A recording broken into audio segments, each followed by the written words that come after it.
Welcome back, and many thanks for staying with us right here in Morning at NTV. Close to 30 people have been hacked to death within the greater Masaka sub-region. The president contends that the Allied Democratic Forces have been rearing their very ugly heads within this jurisdiction. We had anticipated to have Honorable Okello Oriem Henry to have him in the studio to expand more on this conversation, but then at the last moment he said he might not be able to make it in that regard. But that doesn't stop us from talking to Major General Mugisha Muntu. Yes, the coordinator Alliance for National Transformation is going to be engaging Stephen Mbide on what he thinks is the deeper root of the troubles within the Masaka greater region. A very good morning, Stephen Mbide. How is the Major General doing this very beautiful morning? Stephen Mbide, you are live on Morning at NTV. How is Major General Mugisha Muntu doing this beautiful, fine Wednesday morning? Yes, good morning to Romeo Busiku. Good morning to you. This is, yes, on Purpose Chibuga, coming to you from Entebbe Road, just at the home of retired Major General Mugisha Muntu. And he is, of course, doesn't need much more introduction. We know him having been the flag bearer for the Alliance for National Transformation. They just concluded presidential elections, 2021 presidential elections, but also he helped found this party. He's a senior politician, but also at one time commanded our forces, the UPDF. But we want to understand from him, using his experience on the issues, wide range of issues, but especially talking matters security, because now there is a big security question, especially in the Masaka sub-region. What's happening there? What is behind all this? Different people are coming up with different versions. Some people are saying those who are terrorists, and those who are arrested in that, whatever's happening there will be charged with terrorism. The president is also coming out on record saying that these are being funded or being supported by some politicians who are confusing them. But let me also engage Retired Major General Mugisha Muntu to help me understand what's happening in Masaka. Good morning to you, General. Good morning. And when you look at the situation in Masaka, Rengo, Kalungu, Bukoma, Simbi, Sembabuli, this is not the first time, but we see now over 26 people are on record who have been killed, others having injuries. What comes into your mind? What is happening in that region, Masaka? Well, it's unfortunate that so many people have been lost in a span of about 2-3 months. Our condolences go to those who have lost their loved ones. Again, as you indicated, this is not the first time. It's another spike. The killings seem to be random. Looks like the purpose could be to spread fear. Whatever the intentions, because some of us who are not in the security services don't know the intentions yet. But in the short term, I suspect that now that the security services are going to put their focus on that area, I suspect what has happened in the past will happen again. That because of the concentration of attention and resources, that this spike will be stamped out. But then unfortunately that would again be temporary. We have not yet seen focus of resources on the departments of police, which ordinarily should have the capacity on a nationwide scale to carry out investigations, first to carry out preventive measures, but also when incidents happen, to carry out investigations and carry out successful prosecutions, so that the culprits who engage in these kind of acts know for sure that there is no way you'll commit any crime and not be detected, not be investigated, prosecuted, found guilty, sentenced, and pay a heavy price for whatever crime you commit. I think that's where the largest weakness is. Yes, the state security apparatus can marshal resources immediately to respond to a situation like now they are responding, and like they have responded in the past. The weakness, I can't even understand why this regime never pays attention to that. Until they complete the circuit in terms of the law and order sector, where they invest heavily in the CID department of police, invest heavily in the prosecutions department, invest heavily in the courts so that you have a long-term solution to crime. Because even if you stamp out this spike, which I believe will be stamped out even this time round, one, you may be able to get the culprits. Two, you may clamp down, maybe even get people who are not necessarily involved, but the culprits out of fear because of concentration of resources in this particular given time, they can go underground and then wait for another period. And then they come up again.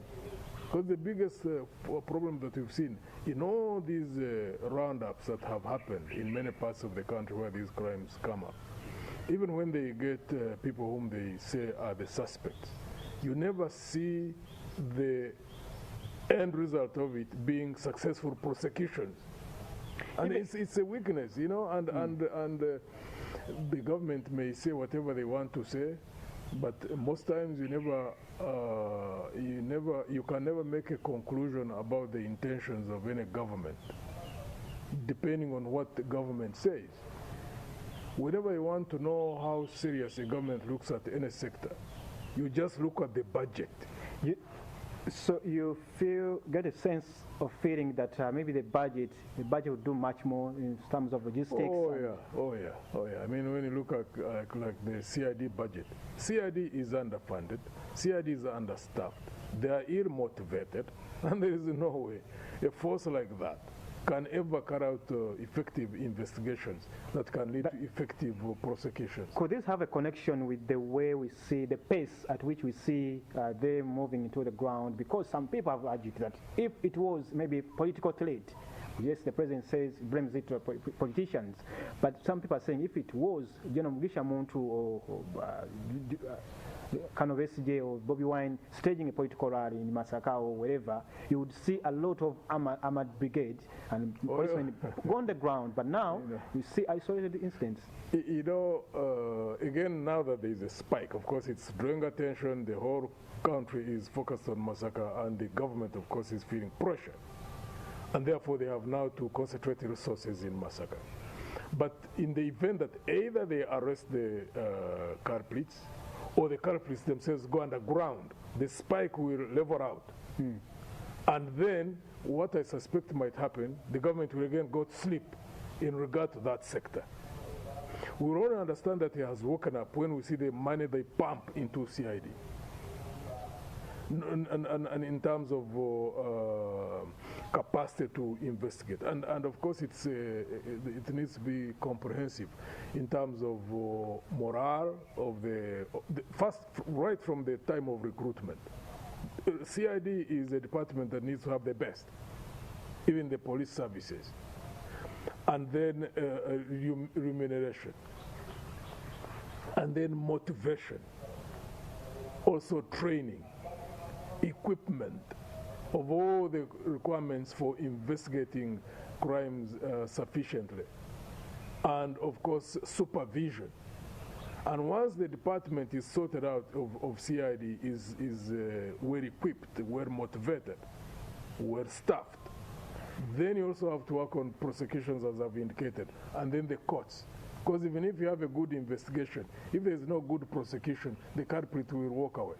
Yeah. If you have good investigation and good prosecution, but then you have weakness in the courts, again the culprit can walk away. So you must complete that cycle. The people of Masaka, Rengo, Kanungu, Komansim, are seeking answers. When you give such, they look at it as operational, even air-conditioned officers talk. Yes. For them, they are waiting now. They've lost their loved ones. They want security. Yes, they want their loved ones back. Yes, government is saying that we're going to give each family 10 million shillings. How do you look at this? You know, this regime is good at knee-jerk reaction, and also making, you know, band-aid responses to situations. Because are they going to be giving that kind of money to every Ugandan who gets killed in the first place? Because if they are going to do that, then that means maybe it becomes policy.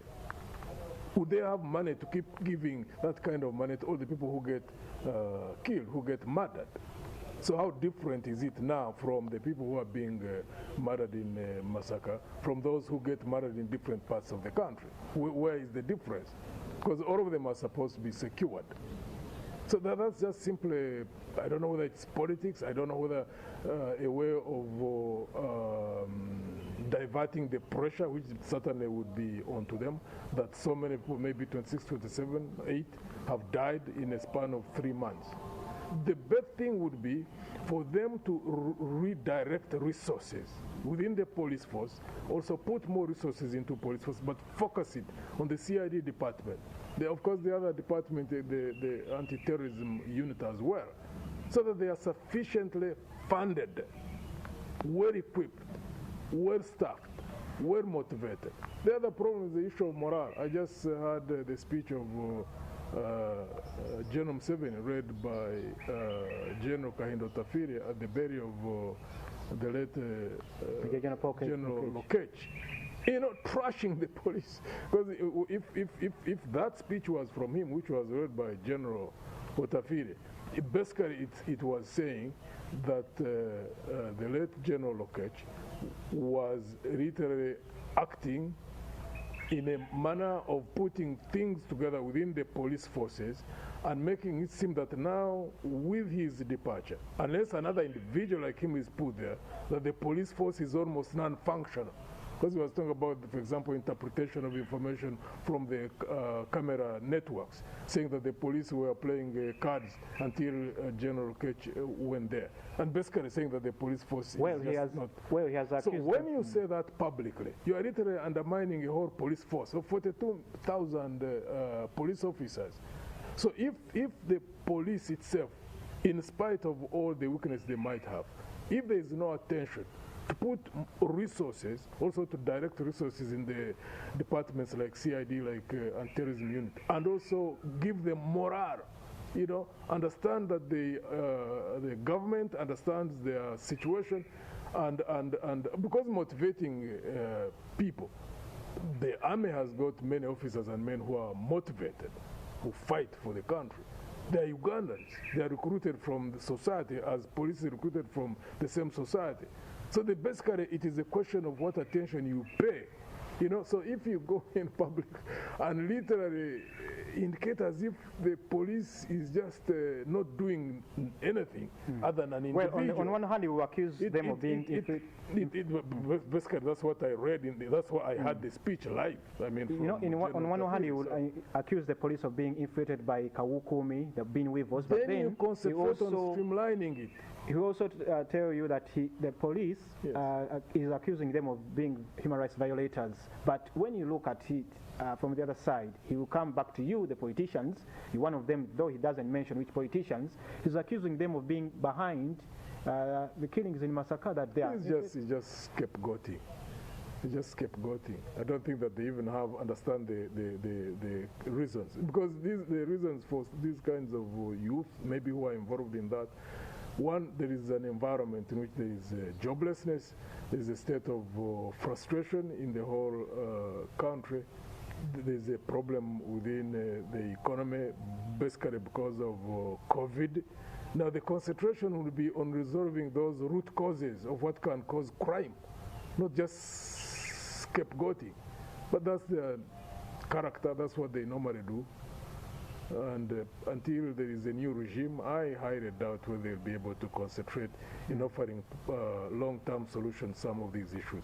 Yes, I know they have the capability to focus resources immediately as they are doing now, and they can stamp out this kind of spike. But it will keep on recurring in quite a number of areas in the country. Let me pick your mind on some other issues. We know South Sudan is one of our biggest export markets, but when you see the situation happening there, it's known that one would wish to have. Our traders heading to South Sudan, they are now, many of them are even the truck drivers are now staging a peaceful demonstration. They are saying the situation in South Sudan has to be resolved peacefully, and then the business operations continue.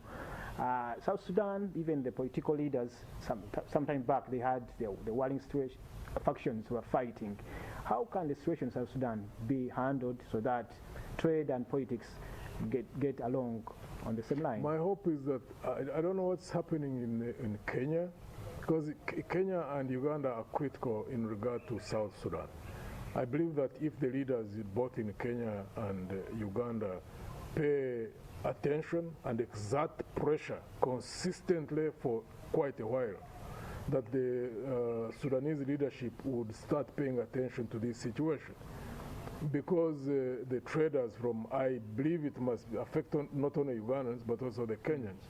Because like the truck drivers, I believe that they are not only Ugandans, that they must also be Even Kenyans. some Kenyans have been killed. So the vulnerability of the people at that level, the biggest problem is that if it was politicians, for example, if you had members of parliament, if you have ministers who went to South Sudan, they were harassed, I can tell that the governments would exert pressure. But that maybe, again, when there's a spike and it is contained in a short time, then government just cease to pay attention. But the problem in South Sudan is a problem of attitude. So the two governments should sit with the leaders in South Sudan and make it clear to them that if they don't change their ways, if they don't instill into the South Sudanese, the security services, the leaders in governments, that they must pay attention to the neighbors who go there, and there must be security for them.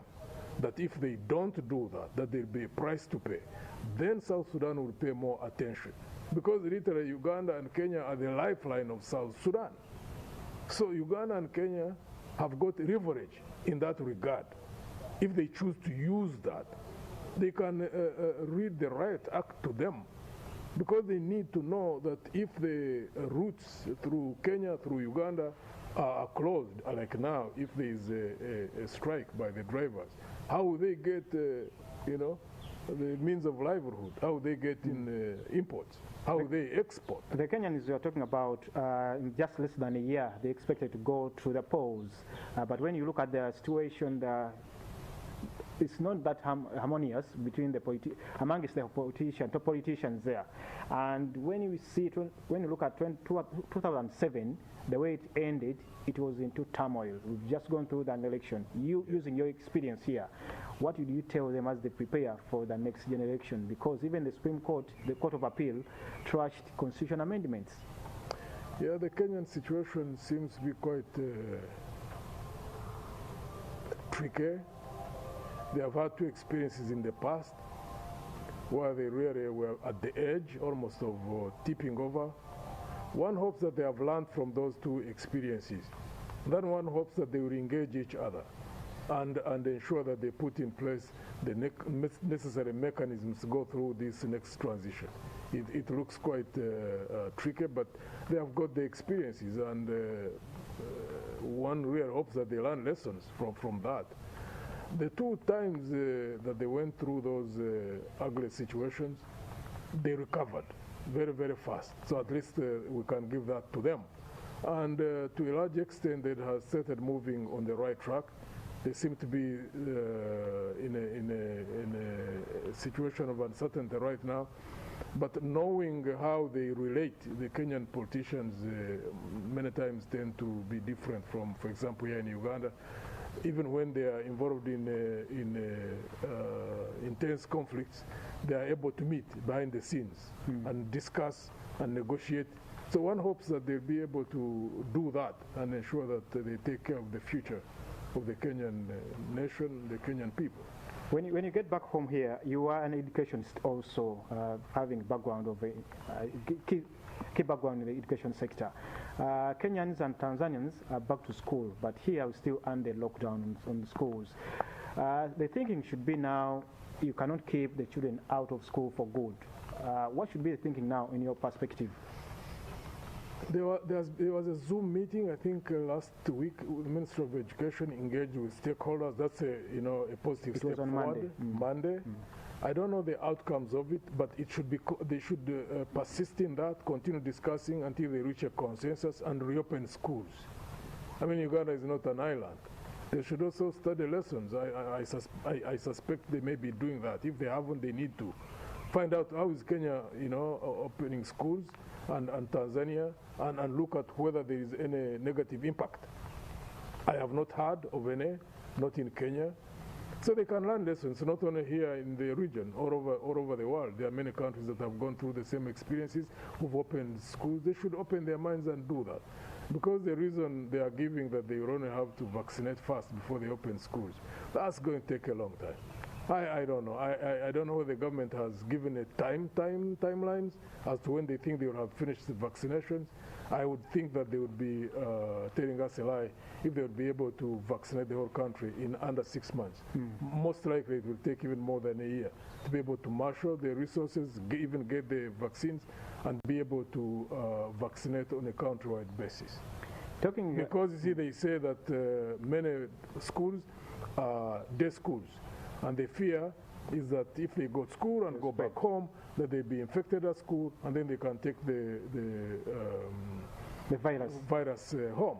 But you see, even when they stay at home, the parents themselves are in the public. They're in markets, they're in the public transport systems. So once they get infected, they also go and infect the students at home. So it doesn't make sense.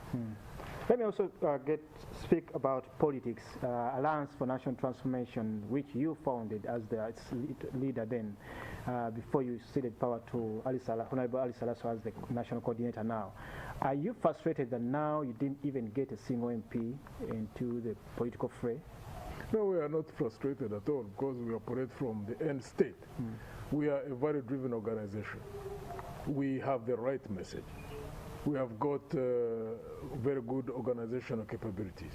We know for sure, come rain or shine, that at some point we'll take power in this country. So we concentrate on that so much than what is happening in the current time. So we are preparing ourselves in the event that we take power, because to us it is not just a question of taking power, it's how you use it.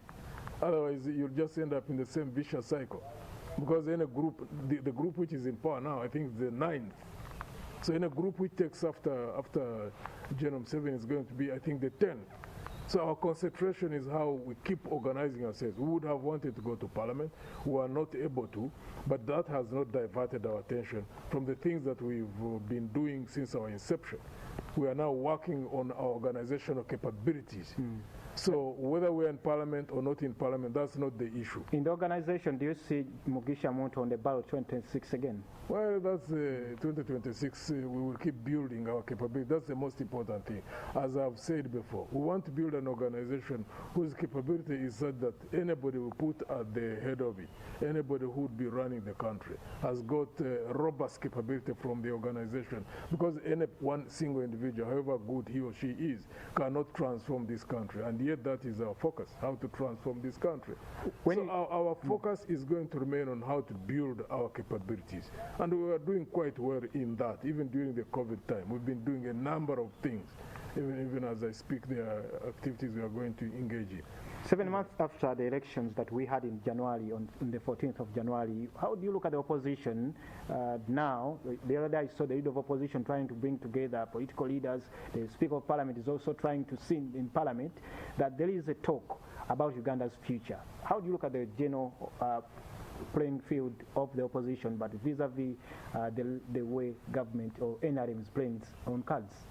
We went through an election which was manipulated. We have ended up where we are at. What we have to do as the opposition is to be that would want to see happen. As Gandhi said, that be the change that you want to see happen. That's the most critical thing. Because as we normally say in Alliance for National Transformation, you can't give what you don't have. So change is inevitable in terms of physical change. What is not inevitable is qualitative change. And yet that's what is desired in this country. And that's what we have to work at as the opposition, to ensure that we break this vicious cycle, that the next round of leadership, the group which goes into, is prepared to break this country of the vicious cycle of injustices, of unfairness, of inequality before the law, of unequal development in different parts of the country, to ensure that there is creation of jobs, to ensure that there is a sustained economic growth and development that is able to lift the whole population out of the poverty levels in which many find themselves in. That can't happen by accident. It must come out of focused, consistent actions on the part of those who would be in power. And we have to prepare for that. It just can't happen. Yeah, and that's what we concentrate on in ANT. Thank you so much. Your last word to the viewers on whichever subject you want to pick yourself on. Many people seem to be frustrated when you listen to radios, you look in the news, media, social media. We should not be frustrated as a people. We must know that there is no country which has reached where they have reached, which those the countries that many Ugandans would want to go to for green pastures. That was not transformed by the population in those countries themselves. There is no transformation that can be carried out from outside of any society. So the responsibility is ours to transform ourselves. So rather than being frustrated, we should understand that we're in a situation which can change and work on it consciously ourselves. Because we have got the richness that we have as a country. The Pearl of Africa. One of the most well-endowed countries in this planet. God must look at us from the heavens and shake his head. Look at the country as beautiful as this is, and then we become the blessed Pearl of Africa. In the situation in which we find ourselves. We must get ourselves out of this by ourselves. And therefore, nobody should get frustrated. Nobody should lose hope. Because we have got the God-given capabilities to change our situation. Thank you so much, Retired Major General Mugisha Muntu, of course, also for welcoming us into your beautiful home here along Entebbe Road. This is Stephen Mbide on Pepeswe Chibuga, now handing you back to Romeo Busiko, who is there in the studios. Take it over from me, my brother. Well, thank you very much, Stephen Mbide.